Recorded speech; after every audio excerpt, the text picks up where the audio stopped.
हरे कृष्णा साथियों। हिंदी साहित्य के इतिहास में हम आधुनिक काल में चल रहे हैं और क्लास लगातार डिस्टर्ब हो रही है और रीज़न आप सबको पता है क्यों डिस्टर्ब हो रही है। कोशिश मेरी पूरी है कि रोज़ाना क्लास लूं, लेकिन नहीं ले पा रही हूं।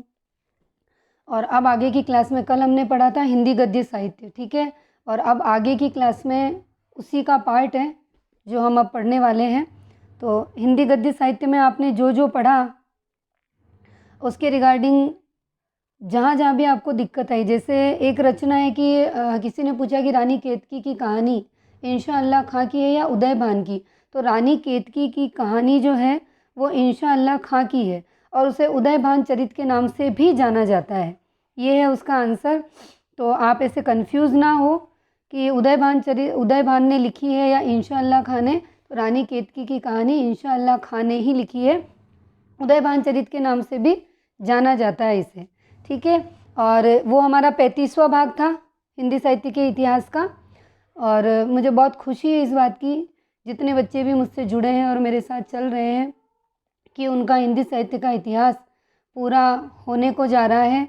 और हमने आदिकाल, भक्तिकाल, रीतिकाल और आधुनिक काल हम कर रहे, 3 काल तो हम कर चुके हैं और ये काल हमारे चल रहे हैं। और जल्दी ही आपके हिंदी साहित्य का इतिहास पूरा होने वाला है, बहुत जल्दी।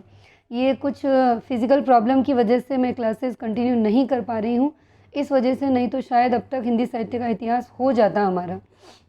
अब हम आगे पढ़ेंगे। ये हमारा 36वां पार्ट है, हिंदी साहित्य के इतिहास का भाग नंबर 36 है।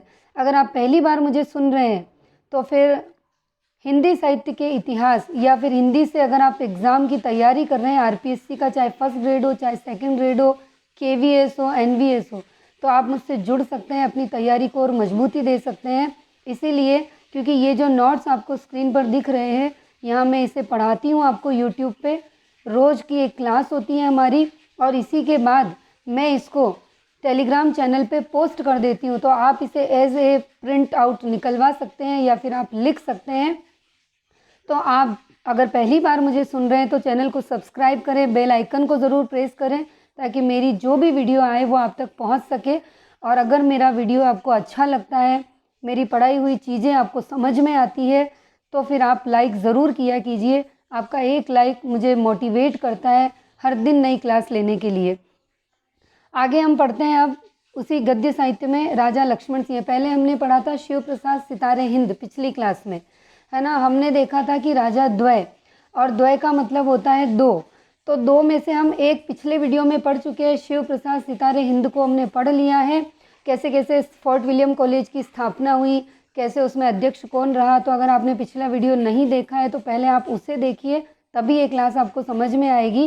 क्योंकि अब ये जो है दूसरे नंबर पे है, राजा द्वय में से एक वो था, अब दूसरे नंबर पे है राजा लक्ष्मण सिंह। सितारे हिंद की भाषा नीति के विरोधी थे, यानी ये जो लक्ष्मण सिंह है, अब दो हुए, एक तो हो गया राजा शिव प्रसाद सितारे हिंद और एक हमने क्या देख रहे हैं, लक्ष्मण सिंह। ये दो जो राइटर हुए, तो सितारे हिंद जो थे वो तो हिंदी उर्दू के समर्थक थे, यानी उर्दू निष्ठ हिंदी के समर्थक कौन थे, सितारे हिंद। लेकिन राजा लक्ष्मण सिंह क्या थे कि सितारे हिंद की भाषा नीति के विरोधी थे, यानी ये हिंदी को मानते तो थे लेकिन उर्दू निष्ठ हिंदी को नहीं मानते थे। समझ में आ रही है ना बात, कि शिव प्रसाद सितारे हिंद वो भी हिंदी के समर्थक थे, हिंदी प्रेमी थे, लेकिन उन्होंने उर्दू हिंदी को माना और यहाँ पर ये इनके विरोध में थे, ये केवल हिंदी को मानते थे। अब इन्होंने किसका समर्थन किया, संस्कृत निष्ठ हिंदी का किया। अब आप ध्यान से समझिएगा, सितारे हिंद ने जो किया वो तो उर्दू निष्ठ हिंदी का किया, सितारे हिंद ने किसका किया, उर्दू निष्ठ हिंदी का समर्थन। और लक्ष्मण सिंह किसका करते हैं, संस्कृत निष्ठ हिंदी का समर्थन। और हाँ, एक चीज़ सभी बच्चों ने मुझसे पूछा है कि मैम नेट का रिज़ल्ट आ गया, आप 5 मिनट निकाल कर ज़रूर बताएं कि आपका क्या रहा। तो मैं क्रैक नहीं कर पाई, नेट एग्ज़ाम मेरा क्लियर नहीं हुआ। और रियल ये है कि हमारा जो कर्म होता है ना, वही हमें जीत दिलाता है ना। मैं भले आपको पढ़ा रही हूँ, लेकिन अगर मैंने मेरा कर्म ईमानदारी से नहीं किया है तो फिर जो क्या कर्म कर रहे हैं वो मूर्ख थोड़ी ही है। जो मेहनत करने वाले बच्चे हैं वो क्या पागल थोड़ी है जो मेरा नंबर आ जाएगा। तो हमेशा कर्म प्रधान है, हम मेहनत करेंगे, हम पढ़ेंगे, हमारे लक्ष्य के प्रति हम सजग रहेंगे तो ही हम उसे हासिल कर पाएंगे। मैंने कोई तैयारी ही नहीं की, बस मैं अपने इसी बेसिस जो मुझे नॉलेज था इस नॉलेज के बेस पे एग्ज़ाम देने गई थी। तो क्या वो बच्चे पागल थोड़ी हैं जो पिछले 2-3 सालों से नेट की तैयारी में लगे थे। तो कहाँ से होगा मेरा सिलेक्शन? नहीं होगा। तो मेरा नहीं हुआ और मैं बिल्कुल सहमत हूँ और मेरा होना भी नहीं चाहिए था क्योंकि मैंने कोई तैयारी नहीं की थी। क्योंकि जो मेहनत करता है उसी की एक सीट होती है, सीधा हलवा नहीं मिलता हमें किसी को। लेकिन हाँ, फिर से कोशिश करूँगी और आप लोग भी ज़रूर करिएगा। वैसे तो मेरी कोई इच्छा नहीं है, जो भगवान ने मुझे दिया है मैं उसमें बहुत संतुष्ट हूँ कि सीधा उन्होंने मुझे थर्ड भी नहीं दी, सेकंड भी नहीं दी और मेरा सीधा ये फर्स्ट ग्रेड ही मैं बनी हूँ। तो मुझे इस बात की खुशी भी है कि ठाकुर ने मुझे सीधा एक गज़ेटेड ऑफिसर बना दिया। अब मेरी कोई लालसा भी नहीं है कि मैं इससे और ऊपर जाऊं, क्योंकि मैं जितना ज़्यादा ऊपर गई हो सकता है मुझ में अभिमान आ जाए और मैं नहीं चाहती कि कभी अभिमान आए, क्योंकि जहाँ अभिमान आ जाता है ना, मतलब घमंड हो जाता है तो फिर आदमी का पतन होना निश्चित हो जाता है। इसीलिए मैं जितना है उसमें संतुष्ट हूँ और मेरे रिज़ल्ट से भी मैं संतुष्ट हूँ, क्योंकि रिज़ल्ट यही होना चाहिए था क्योंकि तैयारी की नहीं थी। ठीक है ना। अगला देखिए, अपनी भाषा नीति के प्रचार प्रसार के लिए 1861 ईस्वी में आगरा से इन्होंने प्रजा हितैषी का प्रकाशन प्रारंभ किया। यानी कि प्रजा हितैषी किससे संबंधित है? तो राजा लक्ष्मण सिंह से, ये आपको याद रखना है। और ये प्रजा हितैषी परीक्षा में पूछा जाता है कितनी बार। इन्होंने कालिदास के नाटक अभिज्ञान शाकुंतलम का शकुंतला शीर्षक से हिंदी अनुवाद किया। अभिज्ञान शाकुंतलम किसका नाटक है? कालिदास का। और शकुंतला शीर्षक से हिंदी में क्या किया? अनुवाद। खड़ी बोली का पहला नाटक माना जाता है किसको?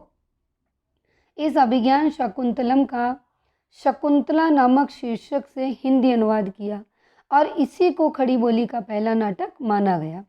मेघदूत रघुवंशम का भी इन्होंने क्या किया? हिंदी में अनुवाद किया। असली हिंदी का नमूना लेकर उस समय राजा लक्ष्मण सिंह ही आगे बढ़े। आप मानोगे नहीं, इस वक्त जो मैं आपको पढ़ा रही हूँ ना, तो मुझे चक्कर ही चक्कर आ रहे हैं। मेरी तबीयत पता नहीं क्या हो गया, अचानक से बिगड़ गई। वो कहते हैं ना, या तो लोगों की नज़र भी लग गई। मैं मानती तो नहीं इन चीज़ों को, लेकिन मेरी कंडीशन देख के कहते हैं मुझे सब। तो बस मेरी बिहारी जी से भी यही प्रार्थना है और आप सभी लोगों से बस ये कि आप सब आशीर्वाद दें कि मैं जल्दी से ठीक हो जाऊं, क्योंकि इस वक्त जो मैं आपको पढ़ा रही हूँ तब भी मुझे चक्कर आ रहे हैं, बहुत ज़्यादा अजीब सी फीलिंग आ रही है। पर आपकी क्लासेस बहुत ज़्यादा डिले हो गई तो मुझे दुख भी बहुत है कि मैं बच्चों का समय ख़राब कर रही हूँ। ठीक है, हम आगे पढ़ते हैं। असली हिंदी का नमूना लेकर उस समय राजा लक्ष्मण सिंह ही आगे बढ़े, ये कहा है आचार्य रामचंद्र शुक्ल ने। रघुवंशम के गद्यानुवाद, देखिए ध्यान से, हर टर्म को हमें बहुत ध्यान से पढ़ना है। ठीक है। गद्यानुवाद की भूमिका में राजा लक्ष्मण सिंह ने क्या लिखा?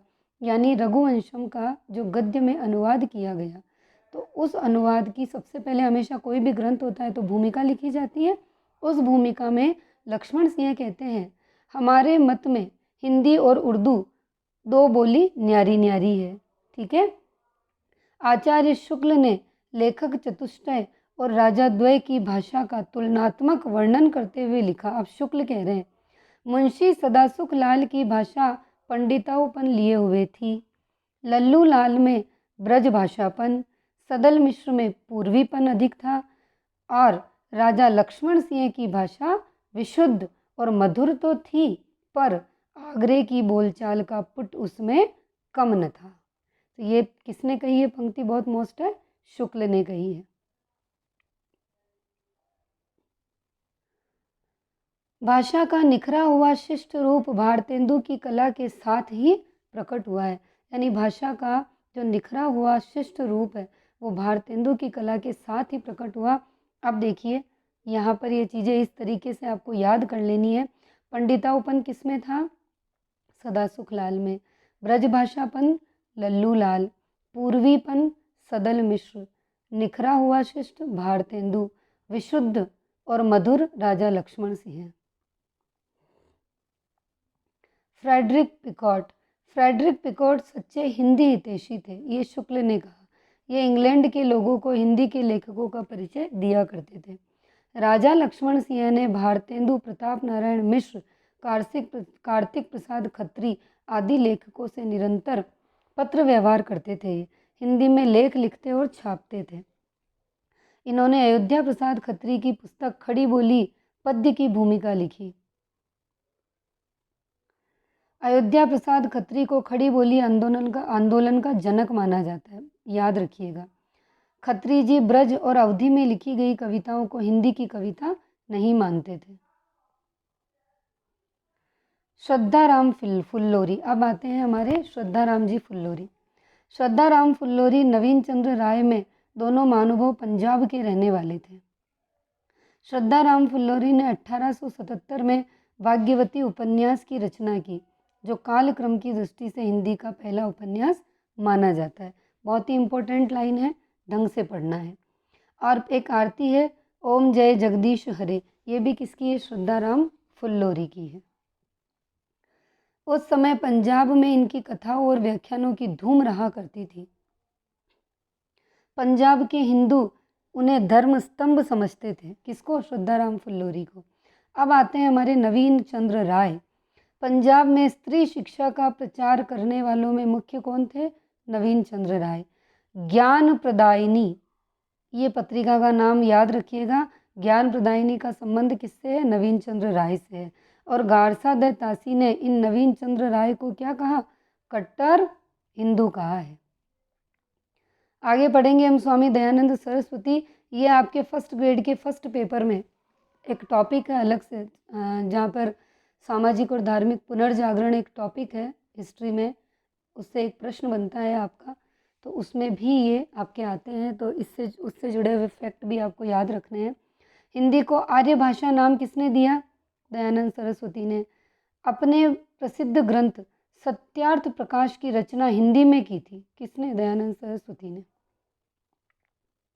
आचार्य शुक्ल कहते हैं आज जो पंजाब में हिंदी की पूरी चर्चा सुनाई देती है वह इन्हीं की बदौलत है। किसकी? दयानंद सरस्वती की बदौलत है।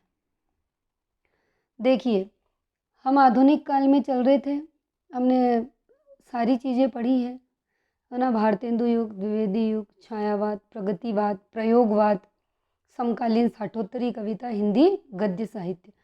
अब एक एक करके हमारे सामने जो हमारी विधाएं हैं, नाटक, उपन्यास, आलोचना, संस्मरण, रेखाचित्र, रिपोर्टाज, कहानी, है ना, ये सब चीज़ें अब एक एक करके आएंगी और एक एक करके हम इनको पढ़ेंगे।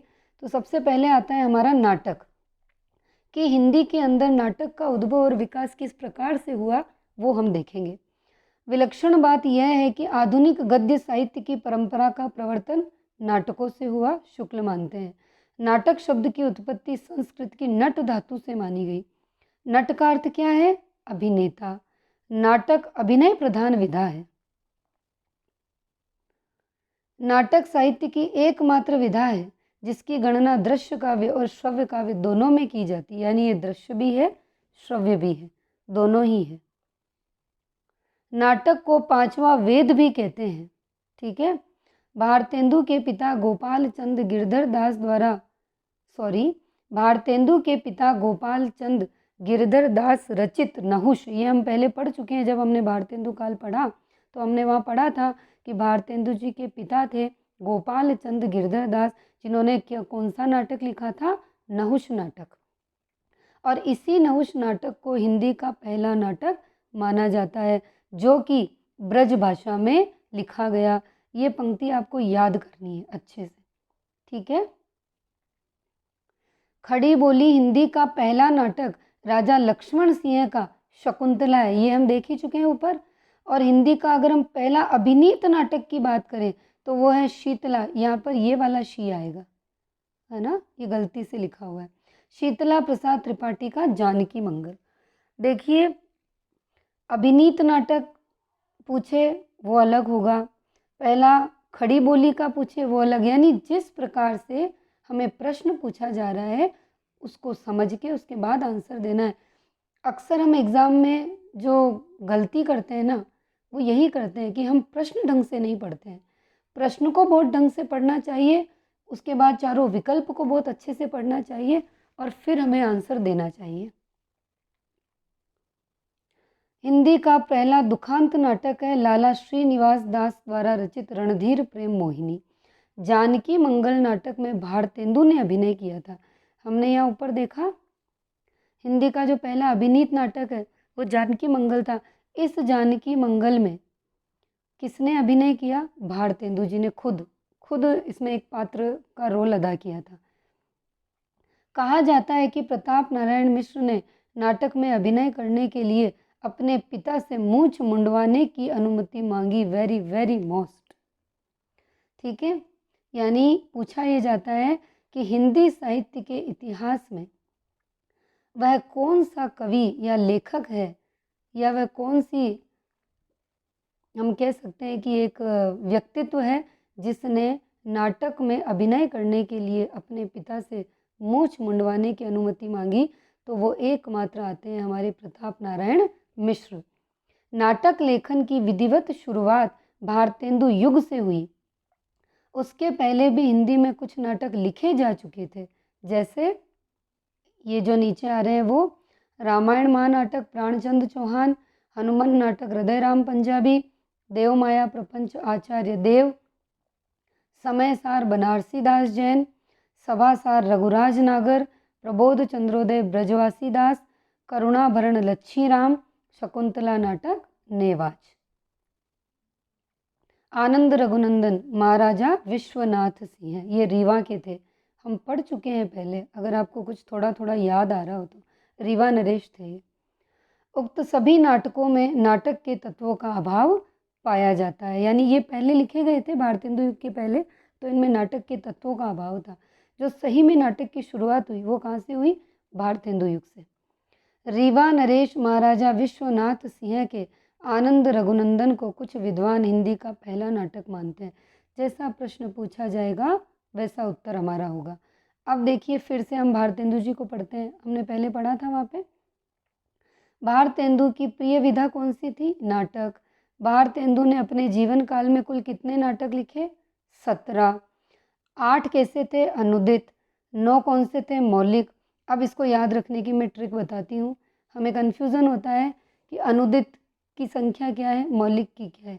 जिसमें न आएगा वहाँ 9 नहीं आएगा, बस ये याद रखना है ना। जिसमें न आएगा वहाँ 9 नहीं आएगा। कैसे? अनुदित। इसमें न आ रहा है तो इसकी संख्या 9 नहीं है। ऐसे आपको ये याद रह जाएगा, क्योंकि मैंने जैसे किया था मैं वैसे बता रही हूँ। आपको कोई और ट्रिक लगे तो आप कर सकते हैं। ये नगेंद्र का मानना था, ये भी नगेंद्र का मानना था। 8 अनुदित 9 मौलिक, ध्यान रखिएगा। भारतेंदु का प्रथम नाटक विद्या सुंदर बंगला नाटक चोर पंचासिका का हिंदी अनुवाद है, जो कि 1868 का है। बहुत ध्यान से पढ़ना, समझ के पढ़ना, अच्छे से पढ़ना। जब भी ये नोट्स पढ़ते हो रिवीजन हमेशा करो। और पेपर चालू कर दिए होंगे यूजीसी नेट के, नहीं तो उन्हें कर दीजिए, मैं बार बार हमेशा कहती हूँ आपसे। भारतेंदु का पहला मौलिक नाटक वैदिक हिंसा हिंसा न भवती है। अब देखिए इनके अनुदित नाटक को हमें कैसे याद रखना है, उसकी एक ट्रिक है, मैंने बनाई है, आप अपने अकॉर्डिंग बना सकते हैं। थोड़ा सा गंदा टाइप लिखा हुआ है, पर वो कहते हैं ना जल्दी के काम शैतान के, तो याद करते वक्त जैसा पेन चला वैसा लिख दिया। रत्न मुद्रा कर्पूर दुर्लभ है, बोलिए मेरे साथ। रत्न मुद्रा कर्पूर दुर्लभ है, भारत में पाखंड विद्या धन है। समझ में आई बात? आप अपनी कॉपी में लिख लो, मैं बोल रही हूँ, जो यहाँ नहीं समझ आ रहा है तो।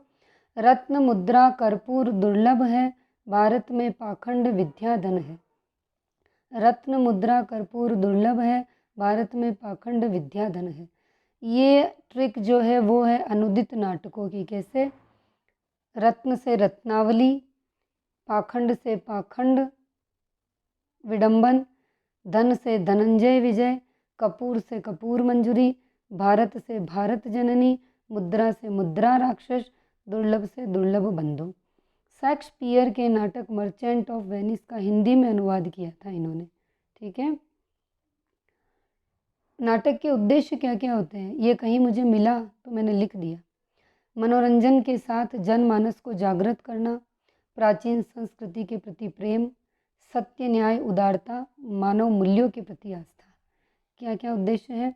मनोरंजन के साथ साथ जनमानस को जागृत करना, प्राचीन संस्कृति के प्रति प्रेम, सत्य, न्याय, उदारता, मानव मूल्यों के प्रति आस्था। वैदिक हिंसा हिंसा न भवति, ये मौलिक नाटक पढ़ रहे हैं हम। देखो, आप एक की ट्रिक याद कर लोगे ना तो दूसरे की ट्रिक की ज़रूरत नहीं है, क्योंकि एक की ट्रिक याद है, उनको अलग निकाल लो, बाकी जो बचे हैं वो मौलिक ही है। सत्य हरिश्चंद्र विश्वस्य विषमोषधम, श्री चंद्रावली, भारत दुर्दशा। अब देखो, यहाँ भी भारत दुर्दशा है, बस आप ये याद रखना कि हमारी जो दुर्दशा हुई थी वो मूल रूप में हुई थी, इसीलिए ये किस में आ जाएगा? मौलिक में। बस ऐसे याद रखना कि हमारी दुर्दशा मूल रूप में हुई थी। कब हुई थी? जब हमारा देश आज़ाद नहीं था। क्योंकि देखो, जैसे मैंने याद किया है मैं वही बता रही हूँ, ठीक है। नील देवी, अंधेर नगरी, प्रेम जोगिनी, सती प्रताप। सती प्रताप को राधा कृष्णदास ने पूर्ण किया था, ठीक है। और एक इनका ये नाटक है सत्य हरिश्चंद्र, केवल रामचंद्र शुक्ल ने ही इसको अनुदित माना है, ये आपको ध्यान रखना है, ठीक है ना। सती प्रताप को भारतेंदु पूरा नहीं कर पाए, जिसे राधा कृष्णदास ने पूरा किया। सत्य हरिश्चंद्र को आचार्य शुक्ल ने अनुदित नाटक माना। अब है कार्तिक प्रसाद खत्री, उषा हरण इनकी रचना है। अयोध्या सिंह उपाध्याय हरिओर, प्रद्युम्न विजय, रुक्मणी परिणय। लाला श्रीनिवास दास, इन्होंने लिखा है रणधीर प्रेम मोहिनी, तप्ता संवरण, प्रहलाद चरित्र, संयोगिता स्वयंवर। रणधीर प्रेम मोहिनी नाम ही रोमियो एंड जूलियट की ओर ध्यान ले जाता है, ये शुक्ल कहते हैं। फिर आते हैं हमारे राधा कृष्ण दास, दुखिनी बाला, महारानी पद्मावती और महाराणा प्रताप, ये तीनों किसके हैं? राधा कृष्ण दास के हैं, ठीक है। तो ये एक पार्ट हमारा हो गया। कल हम इससे आगे और पढ़ेंगे। अब धीरे धीरे, जैसे मैंने आपको बताया था, नाटक, आलोचना, संस्मरण, रिपोर्टाज, रेखा चित्र, जो भी ये सब आते जाएंगे, तो आप करते रहिए और बार बार रिवीजन कीजिए, बार बार पढ़िए। सेकंड ग्रेड, फर्स्ट ग्रेड क्या देनी है, क्या करना है, टेंशन ना लें, ठीक है। एक पे फोकस करें, क्योंकि सीट एक ही लेनी है आपको, दोनों में सिलेक्शन होगा तो भी जाओगे एक पे, तो बेटर है कि हम एक की तैयारी बेहतर करें ताकि उसमें हमारी एक सीट कंफर्म हो पाए। हरे कृष्णा, राधे राधे।